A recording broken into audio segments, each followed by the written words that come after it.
She wiped one side of the blood-stained blade on the sleeve of her white shirt.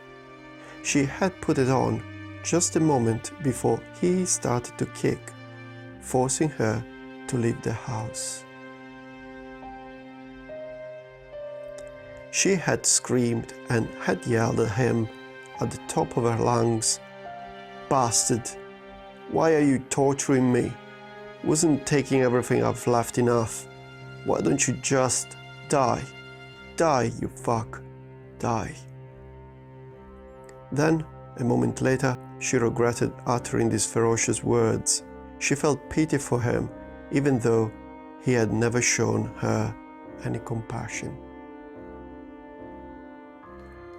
As she wiped the other side of the blood-stained blade clean, on the spot just above the sleeve she had already used, it dawned on her that she loved him more than anything. Yet, 7 months prior, she had tried to kill him. At the last minute, though, she felt sorry for him.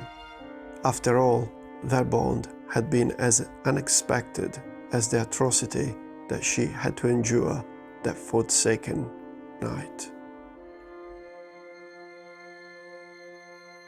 His hands that forced her legs open, his sex thrusting violently into hers, his rancid mouth roaring, "Playing hard to get, right? You fucking bitch." After that, he had vanished into the night.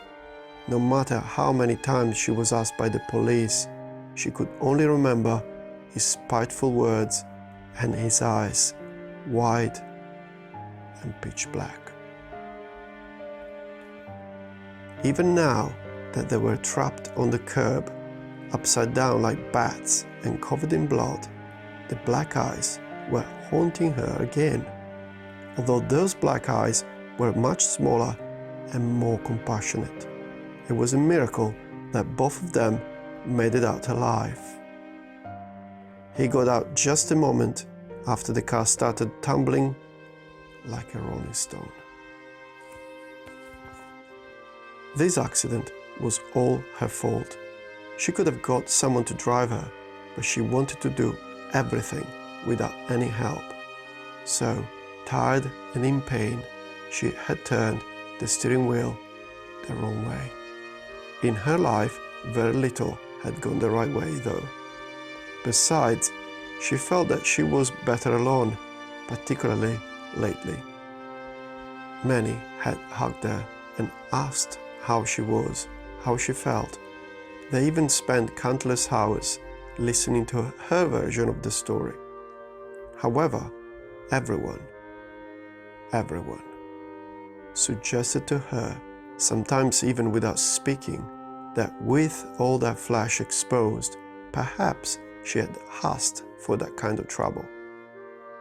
The short skirt, the fishnet stockings, the tight shirt that, given the lack of bra, was exhibiting her erect nipples, and that loud lipstick, ruby red, like passion.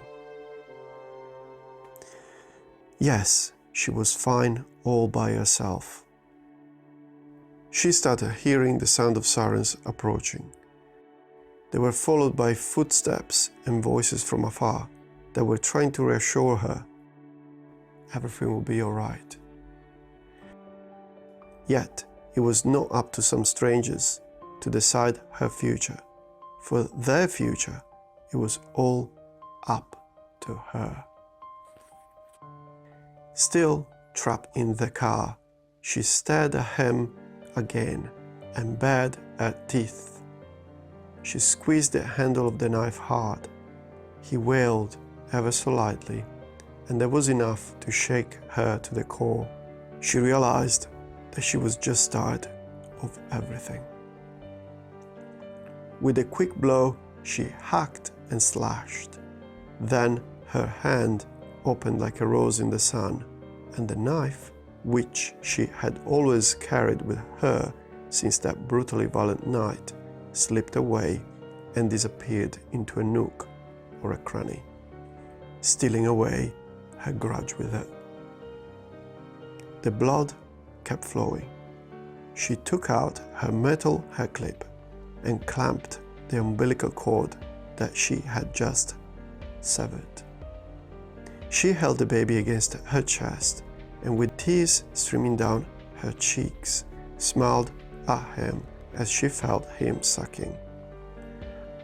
Although he undoubtedly had his father's black eyes, his heart was a blank canvas they could paint together with all the warm colors they would find along the way.